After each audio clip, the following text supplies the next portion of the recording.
como siempre pregunto, ¿qué es la ósmosis, muchachos?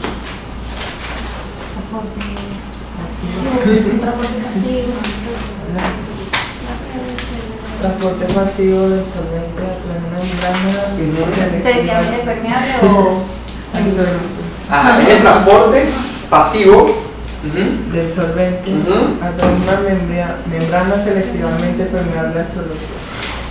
Cuando tú digas, cuando tú dices una membrana, bueno, como no dijiste la palabra que es semipermeable, bueno, selectivamente al soluto es una membrana semipermeable, ¿ok?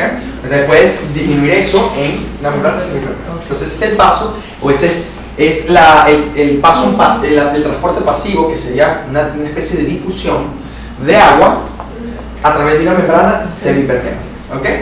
Y que va a estar mediada por la cantidad o el gradiente de concentración del soluto, siendo esta inversa al gradiente, o sea, al paso del gradiente. O sea, si donde se encuentre el gradiente, el mayor gradiente de soluto, va a haber entonces mayor gradiente de Solvente. ¿Seguro? Si donde hay mayor gradiente de soluto, hay menor o mayor gradiente, disculpen, hay mayor o menor gradiente de solvente. menor. Entonces, y donde hay menor de solvente, de soluto, entonces hay mayor de solvente. Esto lo podemos ver así. O lo podemos ver como lo expliqué yo en la asesoría, volvemos a explicarlo para las personas que todavía no han visto, o no han visto esta clase, o no fueron a la preparadoría. Vemos que los envases o los recipientes separados por una membrana semipermeable los podemos tomar o los podemos considerar como una especie de cuadros. ¿Okay? Tenemos 16 espacios. Esta es nuestra membrana semipermeable, ¿ok? Entonces, si nosotros tomamos en consideración que en ese recipiente hay 16 espacios, porque si lo vemos tridimensionalmente también podemos considerarlo como espacio, ¿ok? Solamente que tendríamos que considerar la profundidad, pero en este caso 16 espacios o cuadros van a ser lo que van a representar la cantidad de espacio total o volumen total del recipiente. Entonces, si nosotros agregamos un soluto, ese soluto por lo general, si esa membrana fuera impermeable, entonces cuando agregáramos ese soluto que ocupara 4 espacios, lo que entonces va a hacer es elevar el nivel del agua. Y como crea entonces 4 nuevos espacios, entonces crearía o subiría o elevaría de alguna manera, si ese soluto ocupara realmente un espacio, un volumen importante, aunque eso no es directamente proporcional, generalmente se dispersa y no hay cambios generales en el solvente, en la solución, pero imaginémoslo así para que lo veamos esquemáticamente. Pero si ahora vemos que esa membrana es semipermeable, es decir, que el soluto no pasa, pero el solvente sí, entonces, ¿qué va a pasar? Va a ocurrir, y en este solvente no hay nada, ¿ok? ¿Qué va a ocurrir? El agua busca equilibrar, o equilibrarse, mejor dicho, en ambos espacios, porque como hay un área de comunicación, a pesar de que esta es una membrana semipermeable, permite la comunicación entre ambos espacios, entonces esta agua, de alguna manera, arrastraría el espacio A, arrastraría agua del espacio B, porque el espacio A busca equilibrarse, es decir, el agua contenida en este busca equilibrarse. Por ende, él buscará entonces, si tenemos 16 espacios acá, y le quitamos 4, va a tener entonces en total 12 espacios. Eso yo lo dije en la preparadoria, ¿ok? Y en este van a haber 16 espacios libres. Entonces van a haber una diferencia de 4. ¿Qué va a buscar esto? Llevar entonces a 14 espacios y a 14 espacios. Por ende, entonces va a haber un viaje o un transporte de 2 moléculas de agua hacia el recipiente A y en búsqueda del equilibrio del potencial químico del agua. Es decir, van a crearse 2 espacios. Mientras que aquí va a haber una reducción de 2 espacios. ¿Okay? Entonces, eso es la ósmosis. La ósmosis es un transporte que realiza el agua, ¿ok?, de forma pasiva, de forma o tratando de adaptarse al solvente, al soluto, en este caso las partículas que están dispersas en el solvente, para tratar de buscar un equilibrio de ella misma, porque el soluto va a buscar su equilibrio, como muy bien vimos en la difusión busca equilibrar las concentraciones del soluto, ¿okay? Solo que aquí cambiamos la situación y lo que le agregamos entonces es una membrana semipermeable. Y entonces el único que podrá equilibrarse es el solvente. Entonces esa es la ósmosis. ¿Y qué importancia va a tener este fenómeno, que es un fenómeno pasivo, no un fenómeno que requiere energía, va a modificar absolutamente todos los constituyentes, es decir, los líquidos que se encuentren dentro de los compartimientos corporales.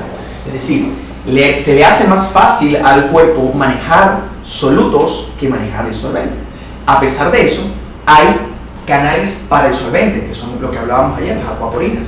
Es decir, son canales que permiten el movimiento selectivo del solvente, pero es en una región específica que es el riñón, que permite, o sea, que es el encargado de manejar los líquidos y que además del control del soluto, hace control del solvente, porque hay situaciones en donde hay depresión, o sea, donde la relación, generalmente, cuando tú te deshidratas, realmente la deshidratación en sí, o correctamente descrita como deshidratación, implica una pérdida de uno de los dos componentes principales que determinan la deshidratación, que determinan las pérdidas de volumen, que son agua y sodio.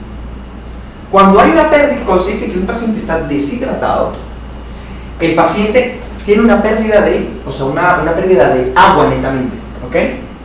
Pero es incorrecto decirle a una persona que está deshidratado cuando esa persona pierde concomitantemente a él sodio o electrolitos. ¿Por qué?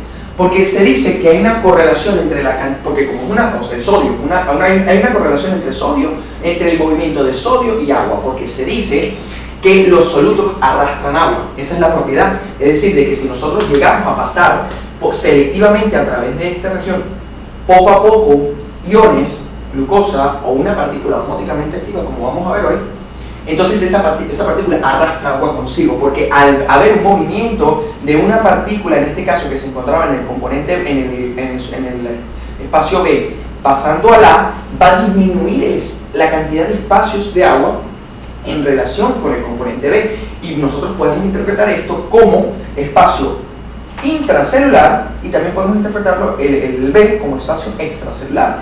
Entonces, dependiendo del movimiento que exista de los solutos, y tienen que ser solutos iguales, es decir, el sodio no va a batallar, es decir, la concentración de sodio no va a batallar contra la concentración del potasio. Ambos son partículas osmóticamente activas, pero como el gradiente es de sodio, la relación directa se hace con el sodio, por ende esto tiene que ser sodio aquí y sodio acá. Si hubiese potasio, entonces el potasio va a luchar con un nuevo gradiente, que es el gradiente del potasio, y así sucesivamente. Entonces, cuando nos den las osmolaridades, tenemos que calcular la osmolaridad del soluto que nos están dando. Si hay más de un soluto, sumar las osmolaridades individuales y luego entonces llevar a una osmolaridad total. ¿Ok? Eso es una de las cosas que tenemos que tomar en cuenta, porque los gradientes son puros, es decir, no involucran más de una molécula.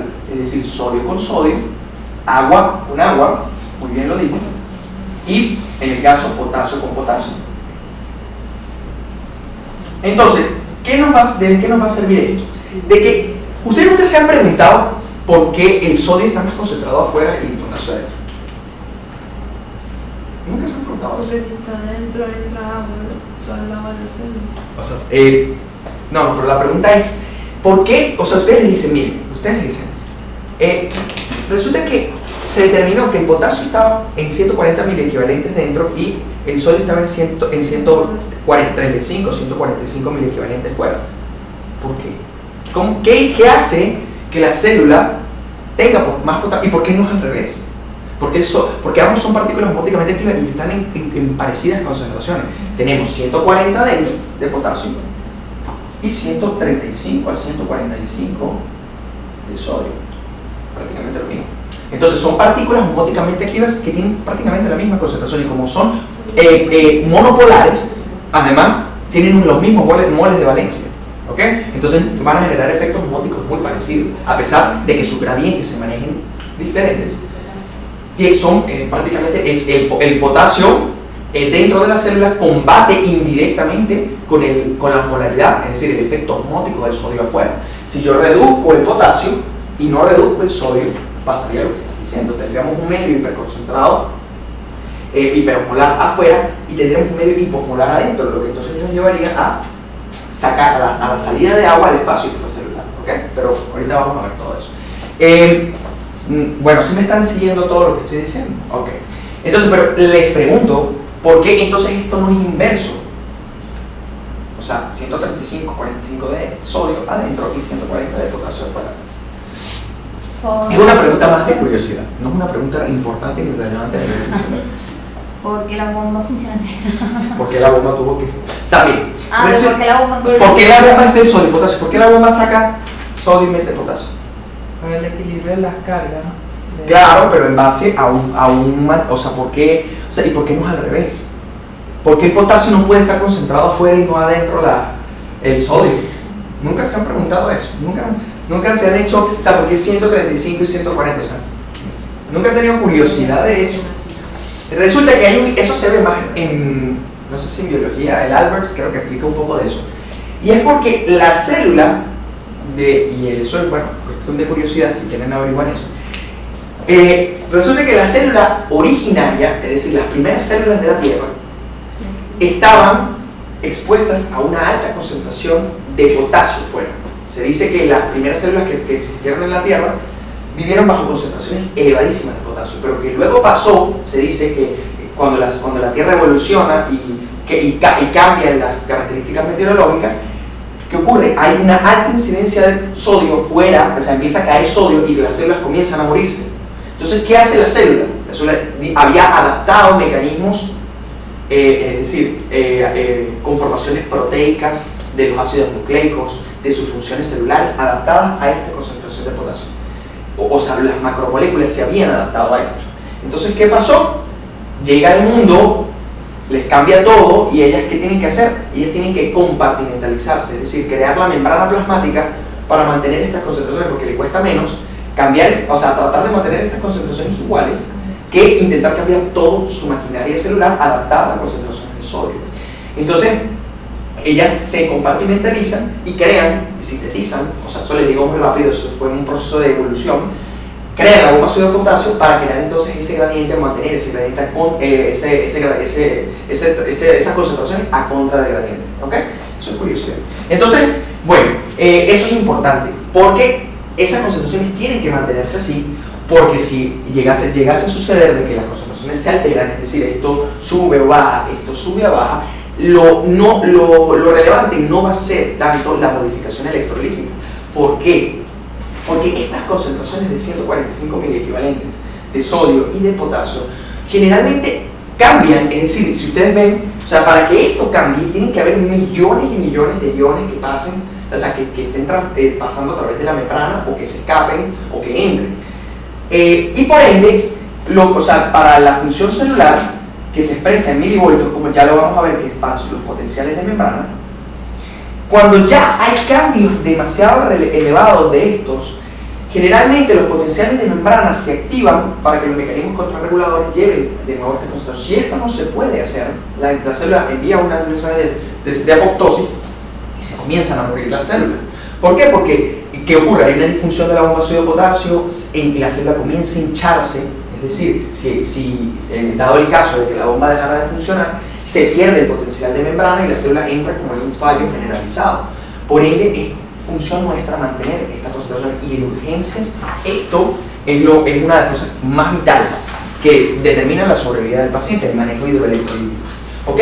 Como les decía, no importa tanto la concentración de iones, importa si los efectos osmóticos de estas concentraciones. ¿Por dónde van a importar? ¿En qué situación van a importar? ¿Y con qué ion van a importar? Con este señor,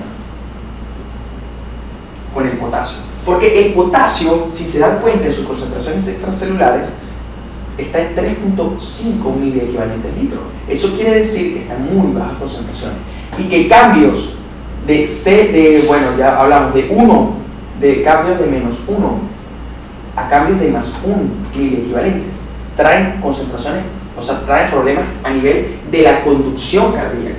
Es decir, que el sodio y otros electrolitos no son tan relevantes. La única excepción que sale de la regla que les digo, es decir, que modifica las concentraciones, o sea, las proporciones osmóticas, las proporciones de volúmenes, son los que son principalmente el sodio, pero el que va a influenciar directamente en la actividad celular eléctrica, que va a generar el descontrol del potencial de membrana, va a ser el potasio. ¿Ok? Entonces, podríamos decir fácilmente que el sodio es el principal regulador de los líquidos y electrolitos corporales y el potasio de la actividad eléctrica. Ya desde hoy y desde ahorita ya deben saber eso. Es decir, las alteraciones del potasio me van a traer alteraciones eléctricas del potencial de membrana, y las alteraciones del sodio me van a traer problemas hidroelectrolíticos compartimentales. ¿Ok? Entonces, vamos a pasar. Ahí vemos el efecto del agua en base a las concentraciones de soluciones osmolares y hipomolares. Vamos a ver que en esta, cuando el esferocito, se forma un esferocito, es cuando, ¿qué debe ocurrir para que haya un esferocito? Debe haber entonces una concentración hiperosmolar dentro del eritrocito, es decir, por encima de la regla de oro, del número de oro, que es 290 más o menos 10 miliosmol litro, que ese es el número de oro que se debe aprender para ósmosis.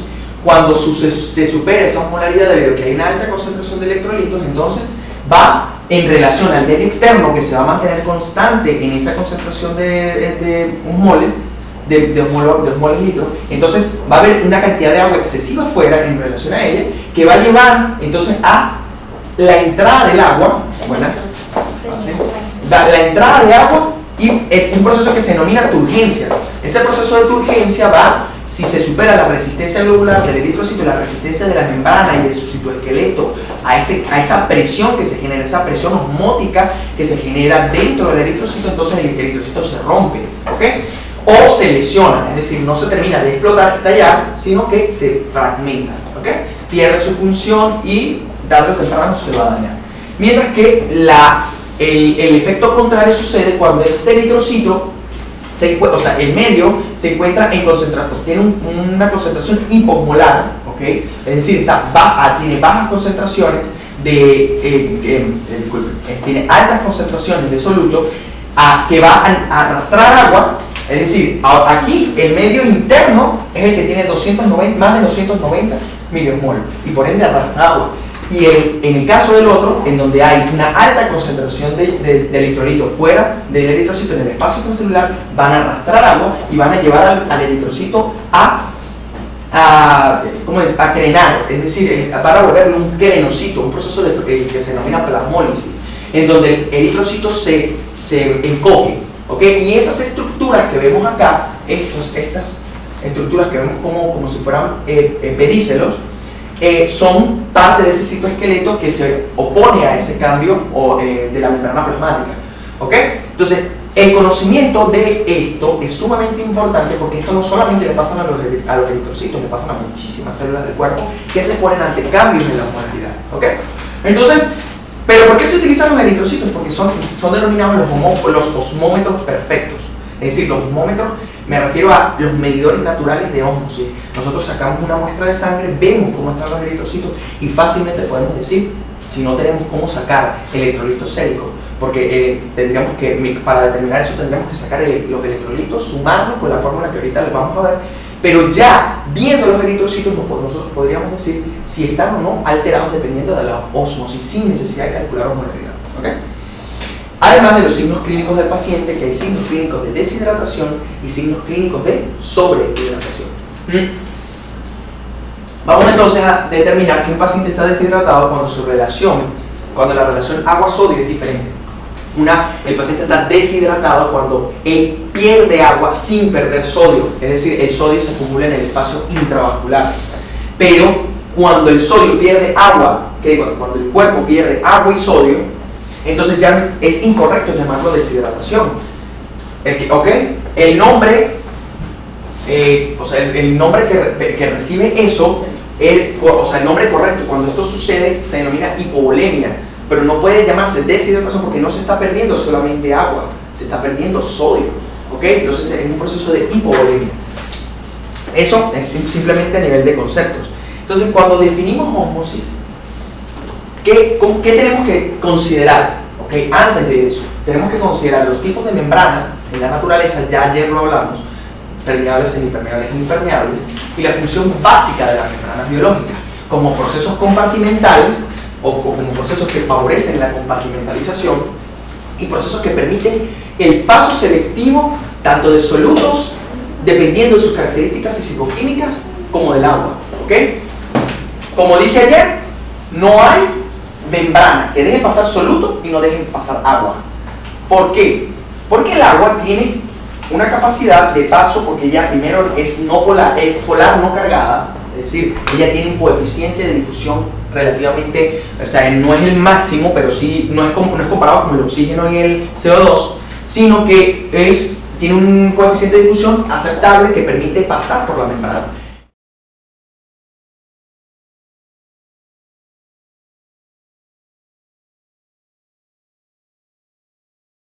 Además, la única forma de limitar ese paso de agua es cerrando los espacios intercelulares, ¿ok?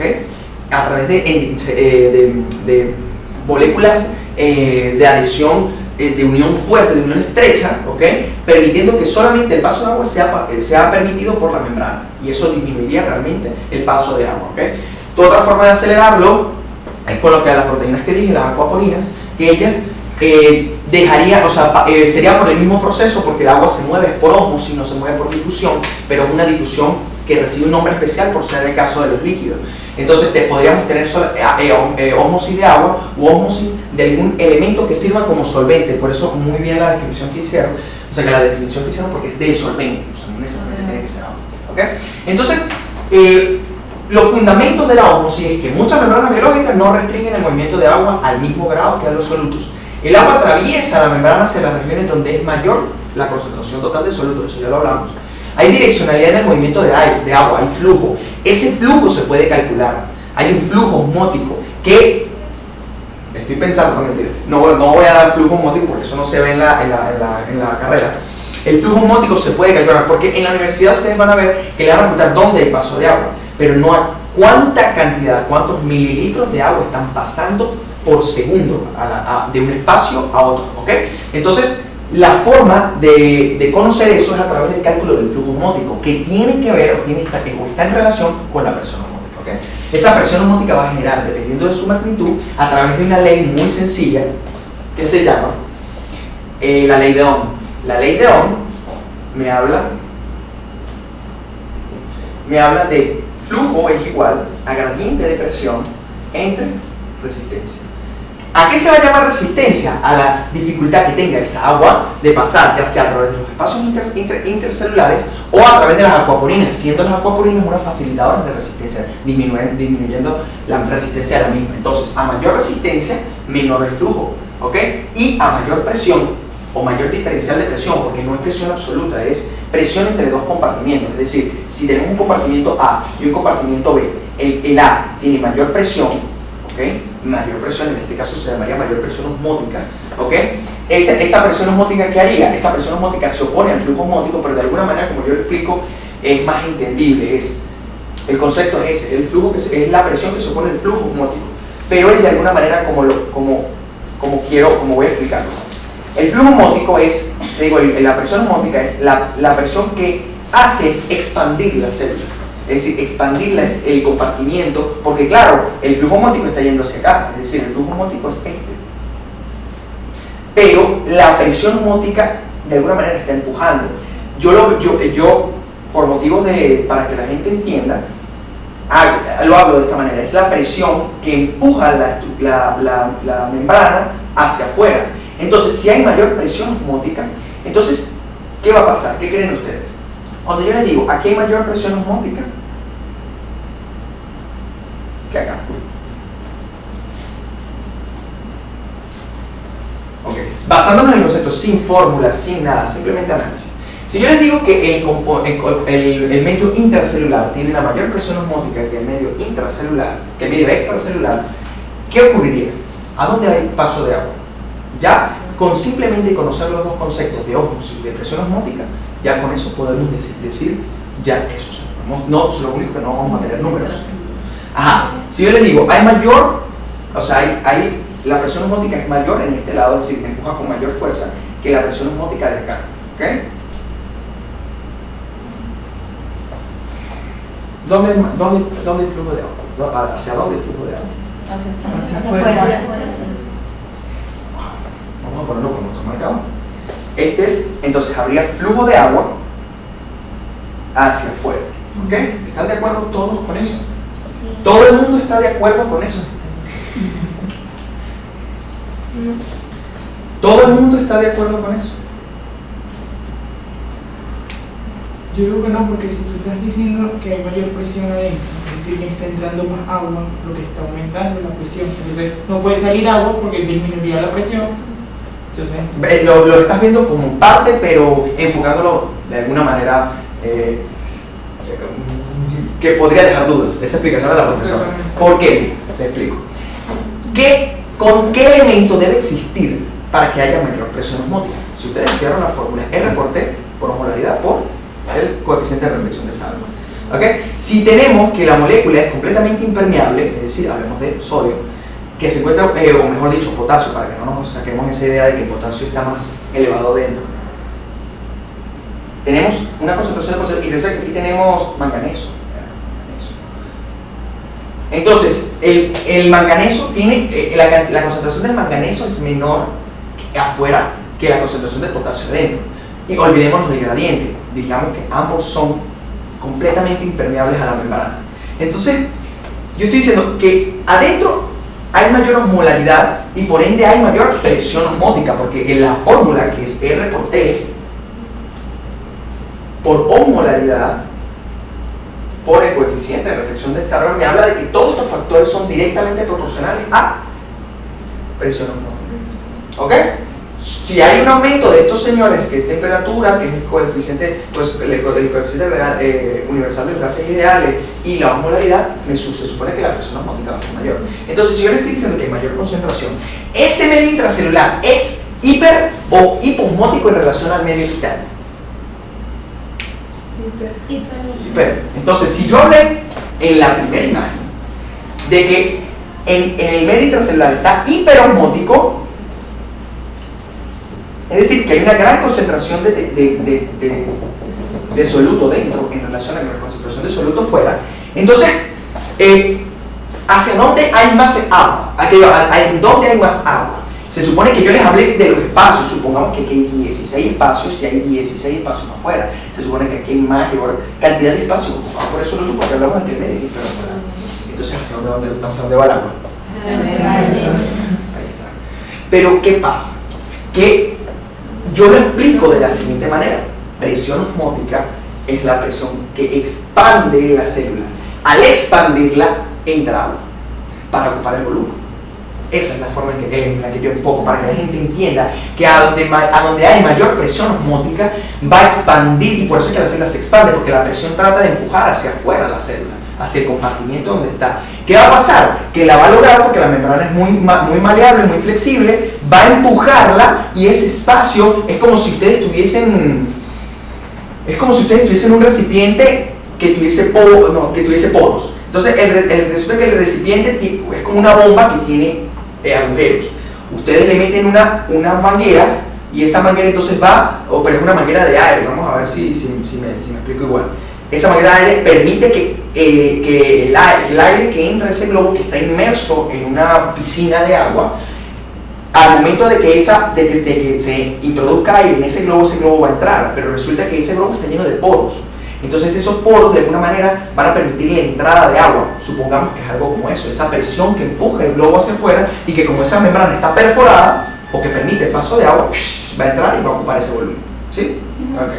Entonces, eso es porque la forma real de explicar esto es a través de lo que les acabo de decir, que es la hiperosmolaridad, la presión osmótica real en relación a el flujo o no de agua. ¿Okay? Entonces, eso es lo más peludo de Ojos. Esto es lo más difícil de Ojos. O sea, entender y que la gente se cae demasiado con eso. ¿Por qué? Porque te van a poner ejercicios así. Te van a poner ejercicios en donde te van a decir, tenemos una célula con una osmolaridad de 300 milimol, afuera hay dos solutos, un soluto que es sodio y el otro que es cloro, que tienen cada una osmolaridad de 150 milimol, 150 milimol afuera, la suma de ambos. Luego entonces agarro, inyecto en la célula manganeso o fosfato inorgánico que tiene una osmolaridad de tanta, ¿ok? Suman las osmolaridades y no les da ningún otro factor, no les dan coeficiente de reflexión de Stallman, no les da absolutamente nada. Entonces ustedes dicen, cónchale, ¿cómo hago para saber dónde se mueve más agua? ¿Y cómo va a ser el comportamiento a medida que la profesora me vaya cambiando la situación de esa célula como tal? Entonces, ¿cómo hacemos? Bueno, simplemente analizando cómo se comporta el agua en base a las presiones osmóticas, sabiendo que la osmolaridad es directamente proporcional a su presión. ¿Okay? Y que la presión entonces va a empujar la célula y va de alguna manera a traer más líquido. Si se arrastra, es decir, si se quita soluto de acá o se quita soluto de acá, entonces en el juego de las osmolaridades va a ser directamente proporcional a la cantidad de fuerza que aplica la célula hacia uno o hacia el otro lado, permitiendo o no la entrada de líquido hacia uno o hacia otro lado. Bueno, entonces ese movimiento de agua a través de la membrana semipermeable ha causado una diferencia en concentraciones de soluto y las fuerzas osmóticas desempeñan un papel primordial en el movimiento y distribución de agua a través de las membranas celulares. Eso ya lo hablamos. ¿Okay? ¿Alguna pregunta con esto?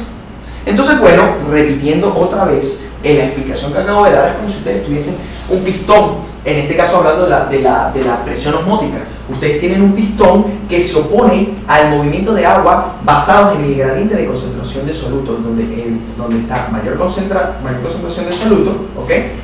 Va a haber menor concentración de agua, porque los espacios, si ustedes borraran en los espacios donde está ocupado este soluto y dejaran en blanco, van a darse cuenta y ubicar los mismos espacios, se darán cuenta que hay una concentración mayor de agua acá que acá y que está ocupada por la misma cantidad de partículas, ¿okay? Y que no va a depender del peso molecular de ellas, sino de su comportamiento en base a las membranas. Eso tiene que quedar claro ya. Es decir, no me van a decir que la glucosa es más osmóticamente activa que el sodio o por ser más grande, ¿okay? Porque no tiene nada que ver, ¿okay? Entonces, tenemos un pistón que se opone al paso de agua, o un recipiente que está completamente hermético y que no permite que el agua siga expandiéndose. Como no permite, como esta agua intenta entrar, ¿okay? Pero los espacios están llenos, entonces hay una presión que se opone a esa entrada y que, bueno, va a detener en algún momento ese flujo. Si nosotros teníamos un pistón que al principio estaba en esta parte, ¿okay? Entonces va a entrar agua, va a disminuir el bloque de agua, ¿okay? Hasta llenar el pistón, pero ya llegar al punto en donde el pistón no va a seguir permitiendo que el agua entre. En el caso de que nosotros entonces aplicáramos más fuerza, es decir, el pistón lo activáramos y el pistón agarrara y empujara, esa presión osmótica, que en este caso es artificialmente activada, va a evitar que el flujo de agua, y además va a aumentar el paso de agua desde este punto a este punto, es decir, va a aumentar la columna de agua. Eso no se llama presión osmótica, eso ya se llama presión hidrostática, y esa presión hidrostática nosotros podemos llevarla a la realidad si nos recordamos del corazón. El corazón entonces aplica una presión que va a sobreponerse a la presión osmótica, en este caso en la sangre se llama presión coloidosmótica, y que entonces el juego de ambas presiones va a permitir, y que eso se conoce como las fuerzas de Frank Starling, van a permitir entonces el paso o no de los nutrientes en el polo arterial, en donde la presión hidrostática es mayor, y en el polo venoso la recaptación de desechos y de otros elementos como PCO2, como muchos otros que, bueno, van a ver cuando vean fisiología 2, que van a determinar entonces el comportamiento de los capilares, ¿okay? Y que todo va a ser mucho más eficiente, porque son procesos pasivos basándose en el único gasto energético que realiza el cuerpo al momento del bombeo cardíaco, ¿okay? Entonces la definición es el flujo de agua, difusión, por eso lo coloca Montoriano, porque es un estilo de difusión, pero que recibe un nombre especial para el solvente, que es en este caso ósmosis, a través de una membrana semipermeable desde un compartimiento donde la concentración de soluto es más baja, hacia otro donde la concentración de soluto es mayor. Podríamos dar otro concepto, que es este. El agua difunde desde regiones o zonas de alta actividad de solvente, ¿okay? Que es potencial químico del agua elevado, es decir, desde un sitio donde está más concentrado el agua, hasta un sitio donde está menos concentrado el agua, pero inverso en relación al gradiente que forma el soluto. ¿Okay? Entonces, el fenómeno de la ósmosis conlleva el establecimiento de un concepto biofísico fundamental, que es la presión osmótica. Acabo de explicarlo. ¿Alguna duda con eso? Mira, no tengan pena, este es el momento. Seguro. Miren que yo voy a lanzar una pregunta ahorita, que es la misma pregunta que lancé en la preparatoria, y vamos a ver si la responden. ¿Sí? Ok, dime. O sea, el flujo del agua siempre va a ser desde un sitio donde hay menor presión osmótica hacia donde hay mayor presión osmótica. Exactamente como acabas de decir. ¿Sí? Claro, aquí lo estás viendo, mira. La presión osmótica en este lado es mayor porque hay mayor concentración osmolar, o sea, mayor concentración de potasio. La presión expande le gana la presión que realiza el medio externo, ¿ok? Y permite entonces la mayor entrada de agua. Por ende, el agua va desde el sitio donde hay menor presión osmótica a mayor presión osmótica. ¿Ok? ¿Alguna duda con lo que acabo de decir? Conceptos, el flujo osmótico y el flujo hidrostático. El flujo hidrostático es lo que hablamos, o sea, lo que hablamos con respecto al pistón. Si nosotros teníamos que el flujo osmótico es derivado por esa difusión pasiva que hace el agua, la presión no es no netamente osmótica, porque no es la presión osmótica la que jugaría aquí, sino jugaría, en el caso de que no existiera ningún pistón, la presión que genera la gravedad sobre el agua. Entonces tenemos tres situaciones. Una situación en donde está un pistón, que sería el que generaría la presión, que estaría correlacionado con el corazón. Una situación en donde el compartimiento esté completamente sellado y no permite la expansión, y una situación en el caso de que el envase esté descubierto y la gravedad entonces sea la que juegue un papel sobre la detención, ¿ok?, del ascenso y la presión hacia abajo y hacia el lado contrario que tendría sobre el agua, que permitiría entonces llevar parte de esa agua hacia el otro lado. Eso se le conoce como flujo hidrostático, y la presión que se genera por el pistón, por la gravedad o por el compartimiento completamente sellado se llama presión hidrostática. ¿Ok? Esos son dos temas que se dan, que el montoriano da juntos, que es filtración y que es ósmosis. ¿Ok? Porque son parecidos, porque la filtración involucra, o sea, le gana, por decir de alguna manera, o combate con difusión y con ósmosis, porque el flujo hidrostático, la presión hidrostática puede modificarse. Es decir, si tú generas en un sitio mayor presión, esa presión va a permitirte llevar a donde tú quieras a través de la ley de Ohm. Y que la ley de Ohm también se va a aplicar para ósmosis. Y que la ley de Ohm se va a aplicar para conducción nerviosa. Y que la ley de Ohm se aplica para todo lo que ustedes quieran en la vida. Apréndanse esa forma. ¿Ok? Entonces, ya definimos muchas cosas hoy, ya nos ha rendido. Entonces, vamos a ver ahora la ley de Van Hoff, o la ecuación que permite calcular la presión osmótica. Recuerden que no vamos a definir ni lo que es flujo osmótico, ni flujo hidrostático, ni presión hidrostática a este nivel. ¿Okay? Entonces, Van Hoff utiliza la observación que hace con los gases, en donde los gases, como les explicaba ayer, buscan ocupar todas las porciones o todas las regiones del envase que lo contienen. Entonces, los líquidos, si ustedes ponen un soluto, sin el líquido se comporta como un soluto, es decir, esta mesa, o mejor dicho, no, vamos, la arena, una sal, ustedes ponen granos de sal de cloruro de sodio y van a estar ahí, bueno, no se van a comportar, porque no están disueltos en un líquido. Cuando ustedes meten esas sales, meten esos solutos en un líquido, van a comportarse como gases cuando están a una presión y a una temperatura constante. ¿Okay? Entonces, él deriva la ley de Van Hoff, que es esta, y la aplica a la biología y cambia N, que es el número de partículas, y aplica el volumen a la que están contenidas esas partículas, y masa y volumen hacen concentración. Entonces él cambia y pasa a C, que es concentración o número de partículas de soluto. Teniéndose que colocar, hay bibliografías donde ponen concentración, que es gramos litro, ¿okay? Y hay bibliografías que ponen mol litro, es decir, los ponen ya en moles, inclusive los ponen ya en los moles, ¿okay? Porque al final, cuando se van a dar cuenta que la fórmula van a tener que, cuando lleguen acá, van a tener que transformar a mol. Entonces, ya tenemos R, el valor que es la constante universal de los gases ideales, aplicada a la ósmosis, ¿okay? 0,082 atmósfera por litro sobre mol por Kelvin. Eso no lo vamos a borrar. Eso nos va a ayudar a de una vez saber cuáles son las subunidades que nos van a permitir eliminarlas al momento de hacer los ejercicios. Y bueno, aplicamos la ecuación en donde decimos cálculo de presión osmótica de una solución de 1 molar a temperatura de 0 grados. Obviamente en este punto no necesitamos, ya tenemos la molaridad, pero si nos dicen 500 gramos de glucosa, que es lo que van a hacer en estos momentos, van a aplicármela y van a hacer, como ya saben, el peso molecular de la glucosa, van a sacarme eso mismo, es decir, la presión osmótica de una solución de 1 molar de glucosa a temperatura, vamos a cambiarle 10 molar de glucosa a temperatura de 0 grados centígrados. ¿Okay? Sustancia que es eléctrica. Resulta que la relación cuando esto se separa es que 1 mol tiene 2 equivalentes, ¿ok? Todos claros con eso, ¿ok?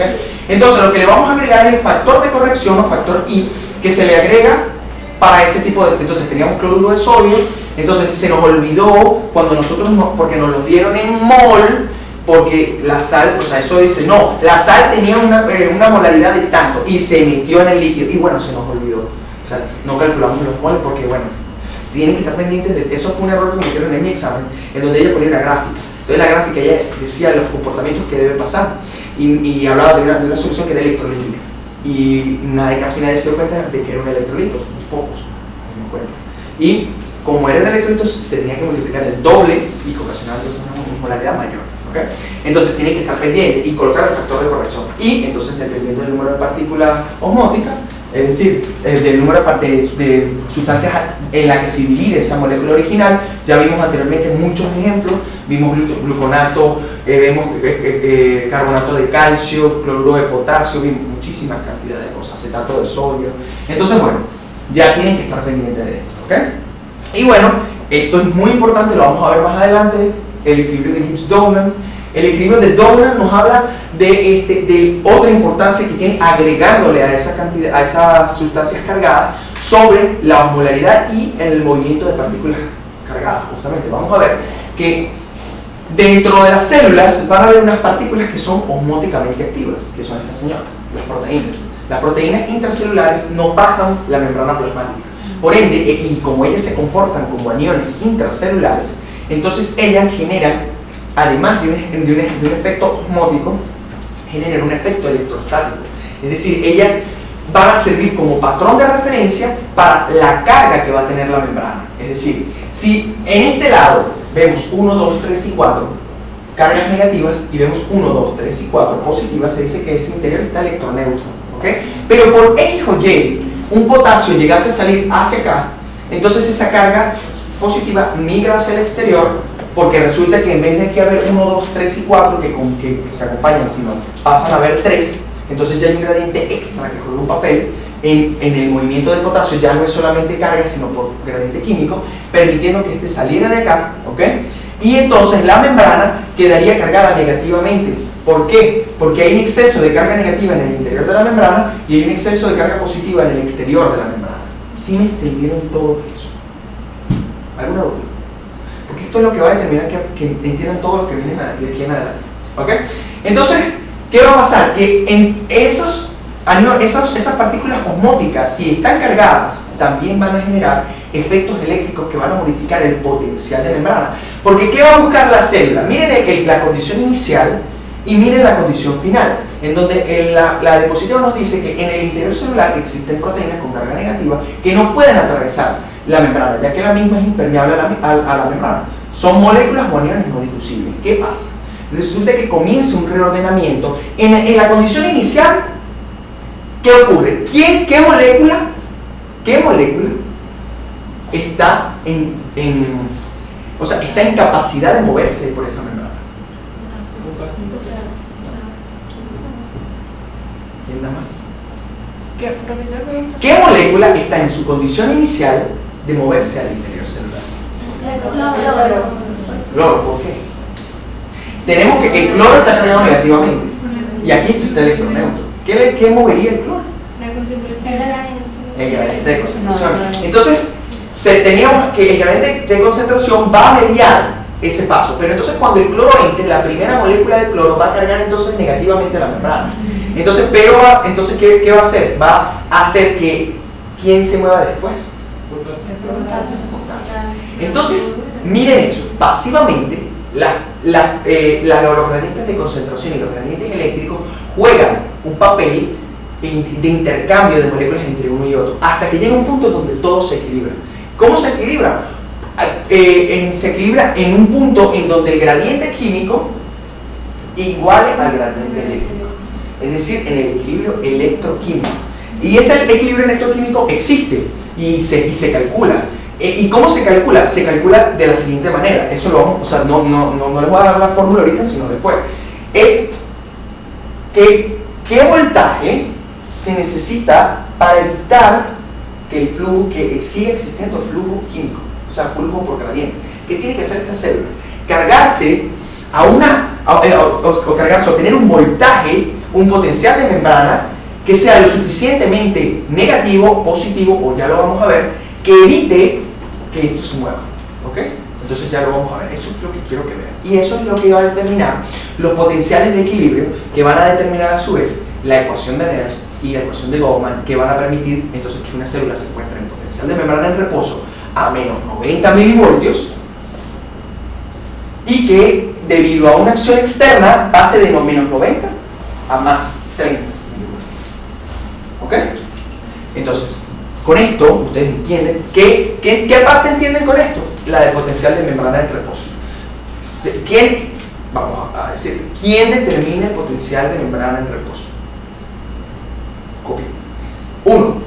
Proteínas no difusibles, aniones no difusibles intracelulares. 2. ¿Ah? Eso no lo voy a dar, dices tú.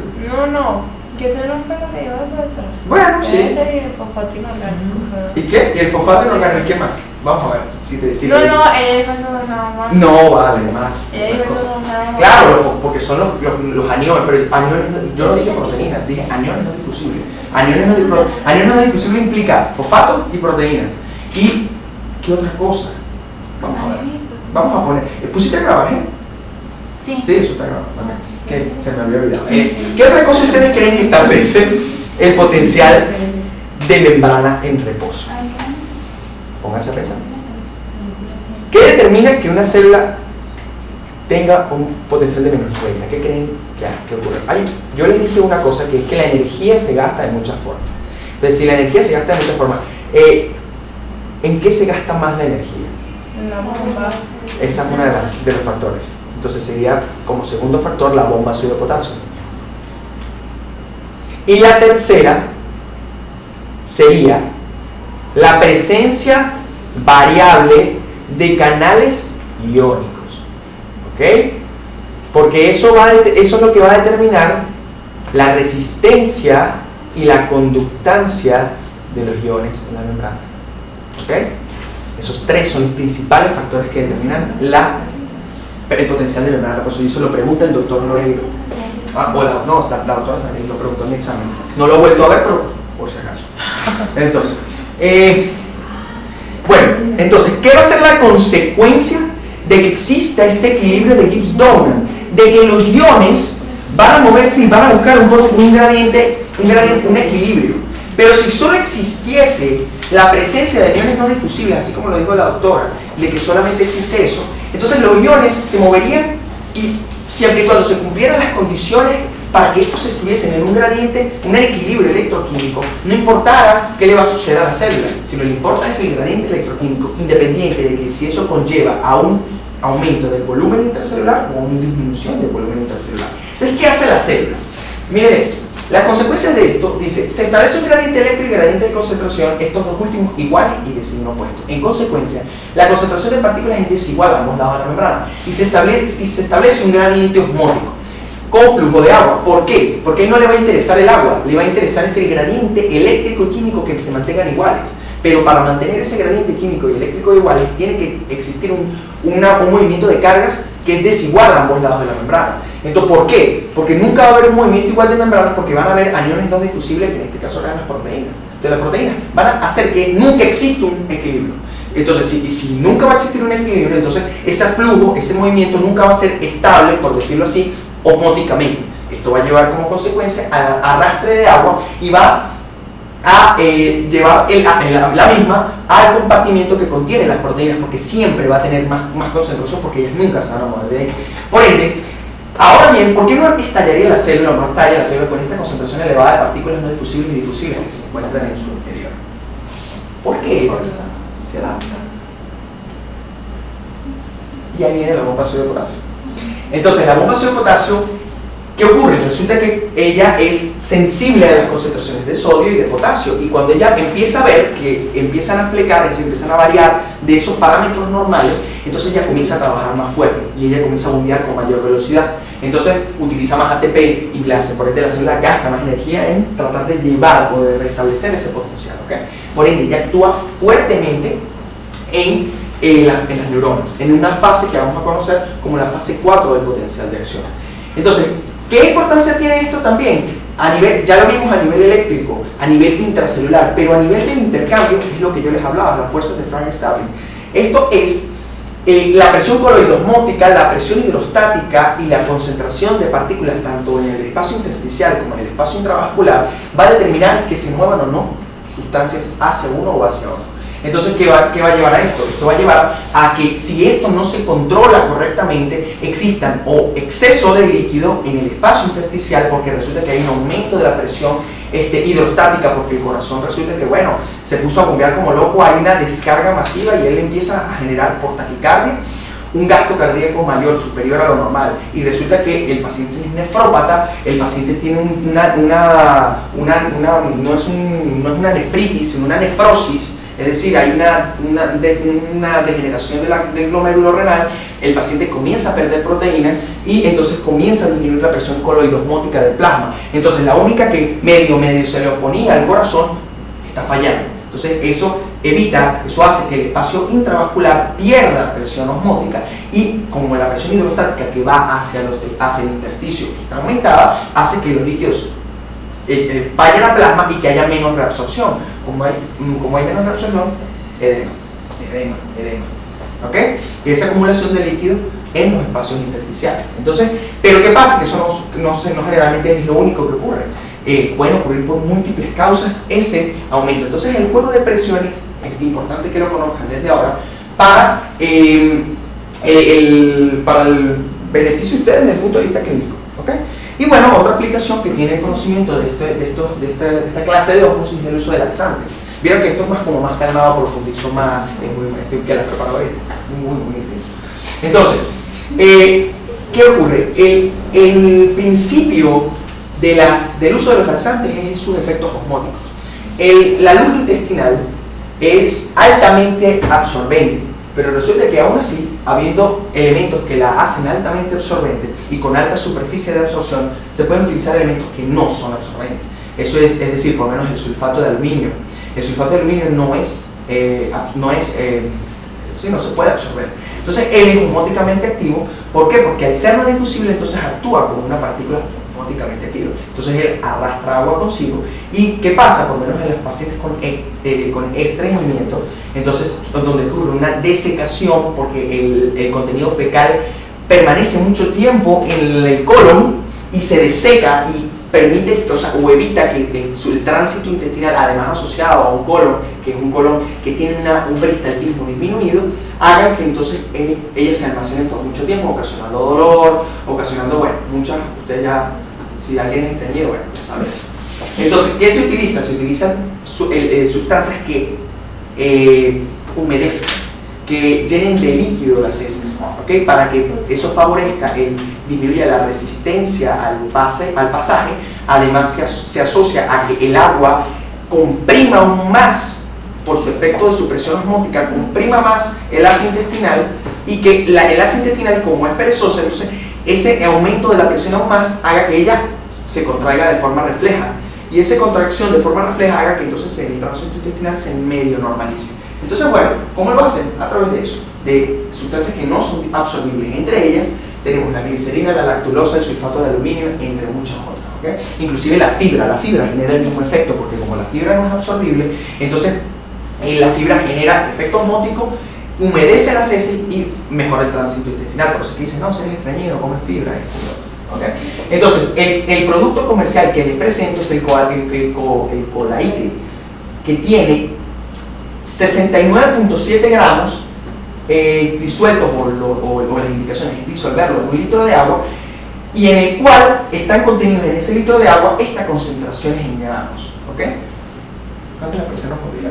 Lo que le mandé a investigar, mentira, lo que les di ayer, las propiedades coligativas de los elementos, la molaridad entra dentro de una de las propiedades que ya describimos: descenso crioscópico, ascenso bulloscópico, descenso de la presión de vapor y elevación de la presión osmótica. Esto es lo que la unidad que les decía ayer, que no me recordaba, no es por gramos, por kilogramo de solvente, o sea, cambio por mol de soluto por kilogramo de solvente. Si agregamos un mol de soluto a un litro o un kilogramo de solvente, van a modificarse en esta cantidad. Es decir, para el agua, si nosotros agregamos un mol de soluto, de X soluto vamos a modificar, vamos a descender el punto de congelación 1,86, vamos a aumentar 0,51, vamos a aumentar, que digo, a deprimir 0,3 milímetros de mercurio la presión de vapor y la presión osmótica en 17.000 milímetros de mercurio, ¿ok? Por eso es que en milímetros de mercurio, o sea, por eso es que lo hace en la atmósfera, la presión, porque miren los valores de milímetros de mercurio, porque son valores muy altos, ¿ok? Entonces vamos a ver que la osmolaridad, y la osmolaridad ya lo habíamos hablado, era lo mismo que la molaridad. La molaridad se explica en litros de solución, es decir, es el número de partículas osmóticamente activas, ¿ok?, que están disueltas en un litro de solución y se expresa, ¿ok?, en osmol litro o miliosmol litro. Y la osmolaridad es la cantidad de osmoles, es decir, la cantidad de partículas osmóticamente activas por kilogramo de solvente, y su unidad es mol kilogramo, ¿ok? Y generalmente nosotros expresamos nuestra unidad en miliosmol, inclusive. La forma de calcularla, partículas osmóticamente activas por mol, ¿ok? Y más, mol litro, ¿ok? Y bueno, el coeficiente de reflexión de Stabarman, y terminamos osmolaridad, creo yo, en donde ustedes lo que van a agregar es la característica, o sea, la permeabilidad de ese soluto, de la membrana a ese soluto, y que va a ser diferencial para cada una de ellas, y que va de 1 a 0, 0 siendo lo más permeable posible, 1 siendo prácticamente impermeable, ¿ok? Entre 0 y 1, diferencial, o sea, va acercándose al 1, va volviéndose menos permeable o más impermeable, y acercándose a 0, mucho más permeable, ¿ok? Entonces le vamos a agregar ese valor y eso nos va a modificar completamente la ecuación. ¿Por qué? Porque hay sustancias que son más liposolubles, más permeables, y por ende no ejercen la misma fuerza osmótica, ¿ok? Entonces listo, eso lo agregaremos. Ahora, eso es la pregunta que les iba a hacer. Vamos a hacer una concentración de glucosa de 20 milimolar.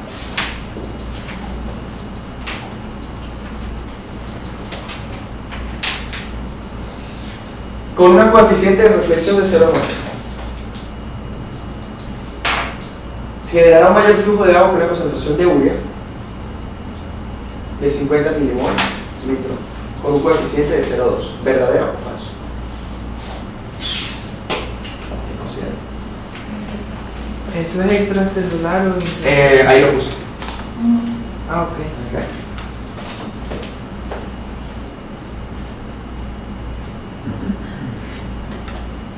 ¿Eso es verdadero o es falso? Y vamos a, de una vez al de abajo, el ejercicio A. B.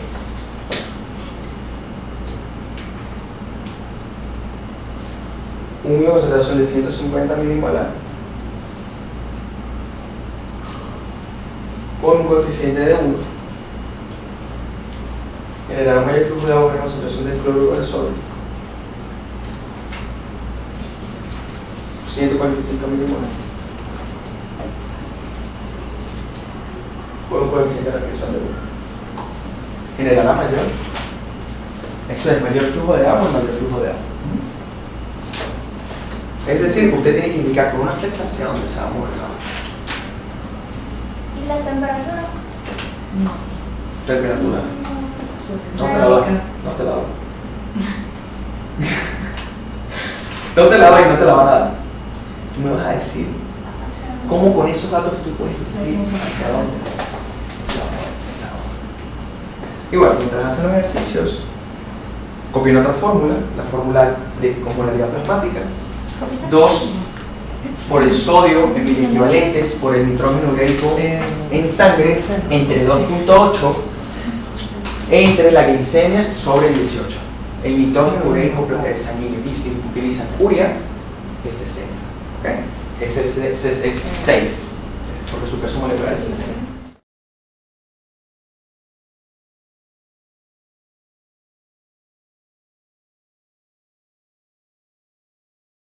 Entonces se dan cuenta aquí que la osmolaridad principalmente depende del sodio, porque va a depender obviamente, o sea, la fórmula dice que 2 veces la concentración del sodio. Por ende, el sodio es el que principalmente determina la osmolaridad del plasma. ¿Cómo puede determinarse la osmolaridad? Por método directo o método indirecto. El método indirecto es el cálculo de la fórmula, es un cálculo aproximado, y el método directo a través de unos osmómetros, ¿ok? Y bueno, cuando terminen ahí está igual colocado el ejercicio. Las deshidrataciones que son las manifestaciones clínicas de los trastornos osmolares. Entonces me hablan, miren esto, deshidrataciones isotónicas hipotónicas o deshidratación hipertónicas. ¿Okay? Hay mucha, la bibliografía por lo menos, del manejo de balance hidroelectrolítico de la Organización Mundial de la Salud y de la Sociedad de Nefrología Española, dice que deshidratación no se utiliza, pero en esta bibliografía se coloca. Es decir, cuando una deshidratación es isotónica o hipotónica, ¿qué ocurre? ¿Qué hay? ¿Hay pérdida de qué? ¿Por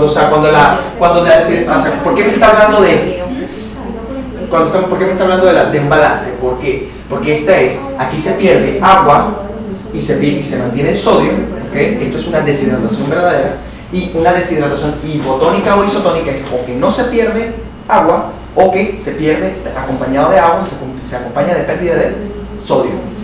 Por ende, entonces vamos a ver, y esto es del espacio vascular, recuerden, el espacio vascular tú puedes quedar deshidratado con un edema, es decir, que en el espacio vascular se disminuye el volumen y salga hacia el espacio intersticial, y eso genera deshidratación porque genera disminución del volumen plasmático. Entonces vamos a tener reflejo capilar, o sea, el reflejo capilar es que ustedes presionan el lecho unguial, ¿okay? La uña, ¿okay? Y ustedes separan y ella devuelve su color en un tiempo por encima o igual de 2 segundos. Entonces cuando sobrepasa los 2 segundos es un signo de deshidratación. ¿Okay? Pulso débil y taquicardia porque hay una hipovolemia asociada, hipotensión con signo de pliegue positivo, es decir, que ustedes cuando hagan esto lo sueltan y se quedan. ¿Y eso por qué? Porque generalmente hay pérdida de la turgencia de la piel y por ende entonces queda fácilmente plegado. Hay fontaneras imprimidas en los recién nacidos y ojos hundidos. Ustedes van a ver una persona deshidratada con boca y ojeras, van a verla como más delgada, ¿okay? Porque pierde la humedad de los tejidos. Y una deshidratación hipertónica, en donde hay una hiperconcentración de sodio, vamos a ver manifestaciones de irritabilidad, hipertonía, hiperreflexia, convulsiones, sed y fiebre. ¿Por qué? Porque principalmente van a haber alteraciones del estado de conciencia, alteraciones neurológicas. Y bueno, ¿ya me respondieron el ejercicio? No, Bueno, yo te voy a decir lo que creo. Ok, vamos a ver. Bueno, en el primer ejercicio no recuerdo qué Ahí era. te- Pero puedes poner la pregunta. Ahí lo tienen. que- Ahí lo tienen. No, pero ahí Yo les pongo en el examen en la hoja un dibujo así y ustedes me tienen que responder hacia dónde. Entonces te voy a poner aquí al ladito y te digo hacia dónde va el agua. Hacia adentro. Eso no lo hace. Allá está el amor, arriba. Mi limón. Muy malo. que eso Yo creo que el agua ahí va hacia adentro. afuera. Porque el No coeficiente de importa, reflexión. no importa, eso es lo que ustedes quieren que sea, pero que tenga a esas concentraciones. Bueno, vamos a poner esto es glucosa y esto es urea, y esto es urea y esto es sodio, cloruro de sodio. Ahí los dos tienen coeficiente de reflexión 1, ¿no? Razón por la cual no debería haber movimiento de agua. Pero bueno, Bueno, todo el mundo está de acuerdo con eso. siempre es impermeable. Ok, y todo el mundo está de acuerdo con eso. Yo digo que en el primer ejercicio sale el agua. Ya va, pero el segundo, vamos ya que nos El segundo. El Pasé segundo. 8 horas aquí. vamos al primero, ya vamos y luego resolvemos el segundo. El primero, ¿qué dices? Yo digo que sale agua. Tú dices sale agua. Stephanie dice sale. ¿Todo el mundo está de acuerdo? No, yo digo que entra. Ajá. ¿Quién da más? ¿Quién da más? ¿Quién da menos? Ajá. Vamos Porque a. le queda mayor razón y una mayor presión. Ustedes dicen, bueno, aquí hay 50 milimol, Claro. pueden inclusive calcular presión osmótica, porque la presión osmótica, o inclusive para hacer osmolaridad, pero presión osmótica. Cuando no les den la presión osmótica, tomen dos actitudes. O uno, no la necesitan para el ejercicio, o dos, le dicen, profesora, temperatura sistémica. Sí, ok. Dice 37 grados centígrados. Okay. Entonces los 37 grados centígrados le van a dar para dar 310 Kelvin. Entonces tienen 0.082 por 310 por la molaridad, obviamente. Entonces la molaridad más, por el 0.2 que es el coeficiente de reflexión. ¿Ok? Como lo tienen en milimol, no lo transfórmenlo a mol Ok, vamos a transformarlo a mol. Entonces mol es 0.05, ¿ah? 1, 2, 1, 2, 3, 0.05 mol. Mol litro. ¿Ok? Entonces sería, calcúlenlo, aquí están los moles de 1 y 0.02 de glucosa, moles de glucosa. 310 por 0,082 por 0,05 da 1,27. Por 0,2.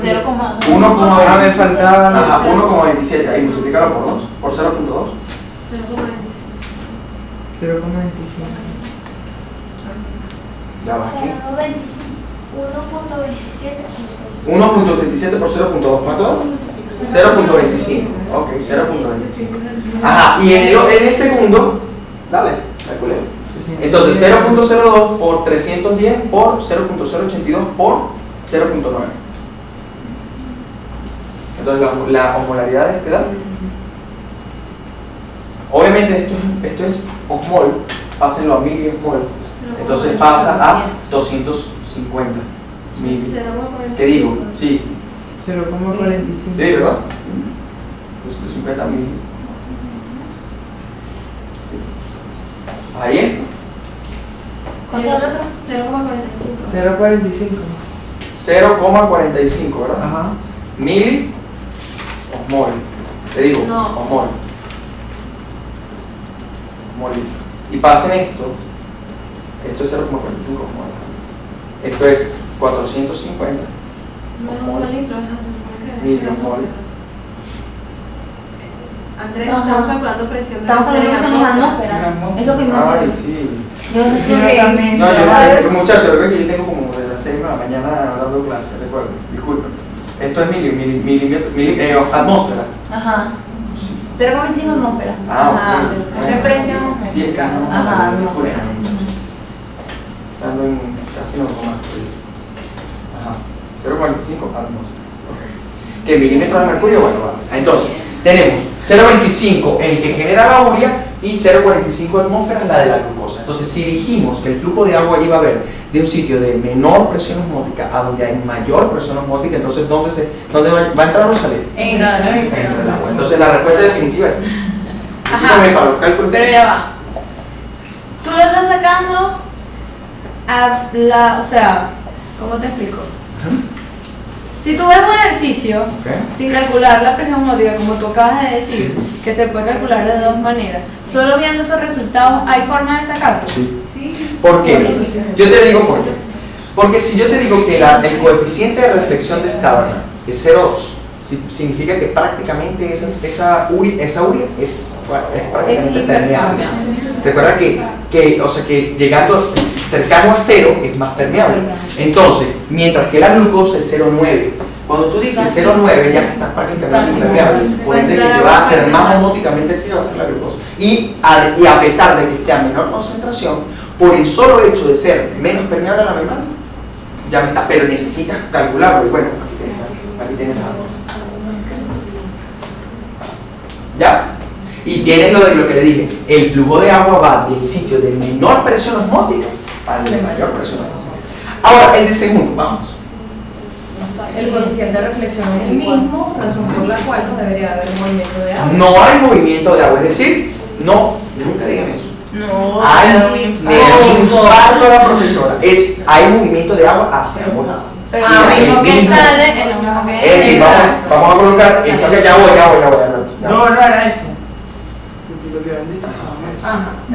Eso es pendiente con eso. El flujo neto es 0, pero el flujo de agua, pero hay flujo de 1 a 2 o de extra intra y de intra extra, ¿ok? Ajá. ¿Todos de acuerdo con eso? ¿Todo el mundo está de acuerdo con eso? Levanta la mano que no. Está todo. No. Yo quiero entrar en desacuerdo. Está bien, Carmen. Ok. Bueno, muchachos, les digo que no es así. Que no está bien. ¿Por qué Bueno, dijiste que lo que porque pasa sí? es que el coeficiente con respecto al soluto y el solvente, como hay una mayor concentración adentro, ¿Vieron lo fácil que olvidamos que el cloruro de sodio es difusible? ¿Vieron lo fácil que confundimos la fórmula? O sea, lo que les dije que en el examen nadie se dio cuenta de eso. ¿En qué estamos? Cloruro de sodio se multiplica por 2. Entonces, el No mol... entendí qué hiciste al principio y por qué no me perdí. Que dijiste que no y no entendí.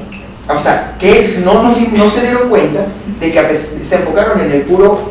los ejercicios son diferentes. Se quiere que se enfoquen en formas diferentes. Uno en el cociente, la importancia del coeficiente de reflexión, y otro de la divisibilidad del cloruro de sodio. ¿Por qué?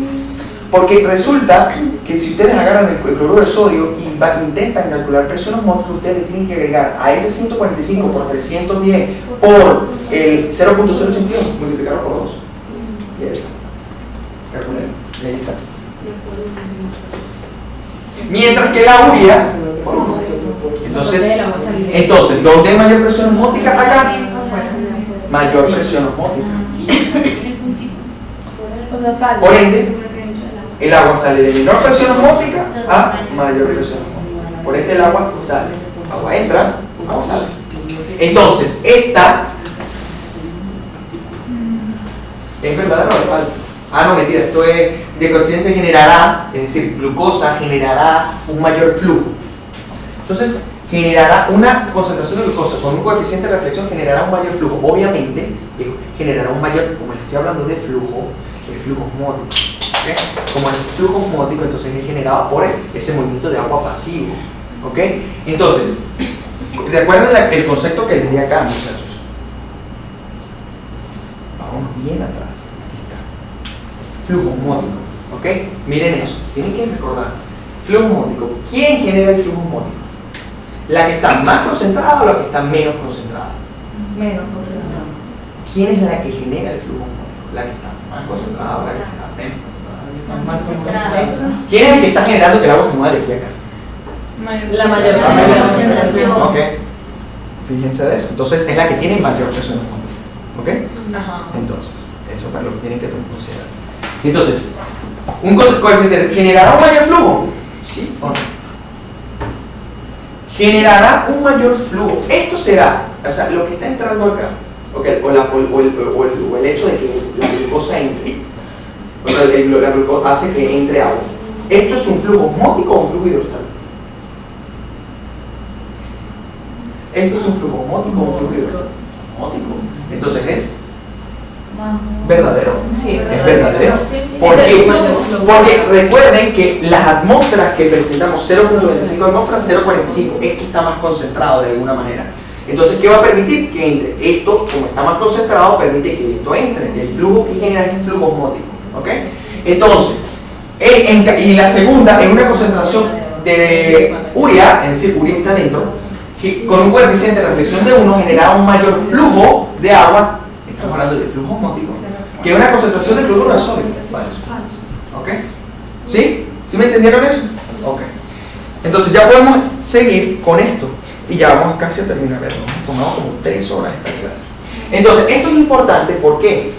Porque a medida que nosotros vamos avanzando en la carrera, ustedes, especialmente los estudiantes de enfermería, tienen que saber cómo están compuestas las soluciones. ¿Por qué? Porque como ustedes son los que se encargan de las hidrataciones del paciente, ustedes tienen que decir, y nosotros los médicos en emergencia, cuando te llega un paciente chocado, pero tú tienes que saber que ese paciente no puedes colocarle una solución hipotónica porque tiene un edema cerebral y le vas a empeorar la condición. Entonces tú, ¿cuál elijo? De todo el cuerdero de soluciones que hay, ¿cuál debo elegir? Entonces esto no lo tenemos que aprender. Entonces la solución fisiológica al 0,9 es isotónica e isosmótica. ¿Saben qué es la diferencia entre decir que algo es isotónico y algo es isosmótico? Yo no coloco esto en las diapositivas, me parece que es demasiado sencillo, no entro en las diapositivas. ¿Qué? Isotónico e isosmótico. No es lo mismo ser isotónico que isosmótico. ¿Saben por qué? Por el coeficiente de reflexión de esta barra. Tú dices que algo es isotónico porque hincha o reduce o hace que se reduzca la membrana. Es la reacción de la membrana a los cambios de osmolaridad. Algo isosmótico es si se mantiene dentro del número dorado de 290 más o menos 10. ¿Ok? Entonces, no puede decir, bueno, mira, esa solución hincha el eritrocito. Bueno, es isosmótica. Es hipoosmótica.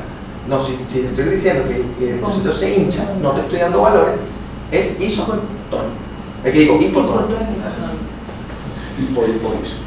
Solución Bridger lactato. La solución Bridger lactato tiene 130 miliequivalentes de sodio, 109 equivalentes de cloro, 4 miliequivalentes de potasio, 28 de lactato y 3 de calcio, teniendo una osmolaridad de 273 millimol. Esa es iso o hiperosmótica en relación al plasma. Hipoosmótica con respecto al plasma. Pero se considera prácticamente isotónica porque los valores, si nosotros vemos 290 llega a 280, 273, está cercano, no genera como tal una reacción adversa, ¿ok? Y generalmente se utiliza porque el lactato, ¿para qué se utiliza el lactato, muchachos? ¿Qué hace el lactato? En condiciones de aerobiosis puede convertirse en piruvato y el piruvato entonces entra al ciclo de Krebs, entonces no estás entrando como glucosa, sino estás entrando como otro factor, ¿ok? Entonces, la más empleada por anestesiólogos se transforma luego en bicarbonato. Bueno, esta es otra aplicación. ¿Por qué? Porque pacientes que se les colocan muchos fármacos, o sea, que se les colocan fármacos anestésicos que van por torrente sanguíneo, modifican el pH y esta también sirve como buffer o tampón, ¿ok? Entonces, tenemos la solución destroza al 5% con 5 gramos de glucosa en 100 ml de solución, es decir, una glucosa del 5% obviamente, con una osmolaridad de 252 millimol, esta es más hipoosmótica respecto al plasma, ¿okay? Su inyección causaría entrada de agua a la célula, la osmolaridad es menor a la del plasma por ser la glucosa una molécula difusible que penetra en la célula y se metaboliza, eso es interesante. Generalmente cuando queremos ocasionar cambios osmóticos perdurables no colocamos glucosa. ¿Por qué? Porque la glucosa se metaboliza, entra y desaparece el efecto osmótico. Entonces no genera un efecto como tal deseable. ¿Okay? Se pierde a lo largo del tiempo a menos que queramos mantener el efecto de la glucosa. ¿Okay? Y las soluciones salinas hipertónicas, generalmente una de las soluciones, esta es solución salina, pero se utilizan hipertónicas como manitol al 10%, al 8% y al 7% para extraer agua de los tejidos hacia el tejido vascular para entonces sacarlo del sistema. Y bueno, soluciones de bicarbonato y otras como cloruro de sodio al 0,45% y el cloruro de sodio al 3%, que son hipotónicas e hipertónicas con respecto al plasma, y dextrosa al 10, 20 y 40%, que también son hipertónicas. Hay muchas soluciones, eso no les voy a, eso es como algo extra que les doy yo, pero no se lo tienen que aprender. Otra de las soluciones que también me interesan que vean y que sepan que existen son las coloides, eso lo hablamos en la primera clase. Entre ellas la albúmina y el dextrano al 40 y al 70%.